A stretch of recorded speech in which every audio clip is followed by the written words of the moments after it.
శ్రీ గురుభ్యో నమః. అందరికీ నమస్కారం అండి. స్త్రీ పురుష వశీకరణ తెలుసుకునే ముందు మా ఛానల్ని సబ్స్క్రైబ్ చేయండి. అలాగే వీడియోని పూర్తిగా చూడండి. స్త్రీ పురుష వశీకరణం అనేది కేవలం 3 రోజుల్లోనే మార్పుని తెప్పిస్తుంది. ఇరువురి ఫోటోలు పేర్ల ద్వారాగా వశీకరణ పూజ చేయడం ద్వారాగా ఈ స్త్రీ పురుష వశీకరణం అనేది జరుగుతుంది. వెంటనే మార్పు అనేది వస్తుంది. ఎంతటి మొండి వాళ్ళైనా సరే, అలాగే కుటుంబ సభ్యులు కానీ, భార్యాభర్తలు కానీ, విడిపోయిన ప్రేమికులకు ఈ వశీకరణ పూజ అనేది చాలా చక్కగా పనిచేస్తుంది.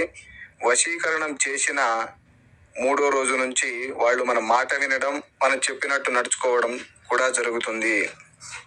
చాలా మంది మేము డబ్బులు పోగొట్టుకున్నామని చెప్తున్నారు. దయచేసి యూట్యూబ్లో వస్తున్న వీడియోలను చూసి డబ్బులు పోగొట్టుకోకండి. నిజమైన వశీకరణం మా పూర్వీకుల నుంచి వస్తుంది. అది మా దగ్గర మాత్రమే సాధ్యపడుతుంది. ఈ వశీకరణంలో అనేక రకాలుగా కూడా ఉంటాయి. భార్యాభర్తల వశీకరణం, ప్రేమికుల వశీకరణం, యక్షిణి వశీకరణంలో 36 రకాలుగా ఉంటాయి. ఏ వశీకరణమైనా సరే మనకు 3 రోజుల్లోనే మార్పు వచ్చేస్తుంది. ఓం గ్రీం గ్రాం సం గురవే నమః. ఓం గ్రీం గ్రాం సం బృహస్పతి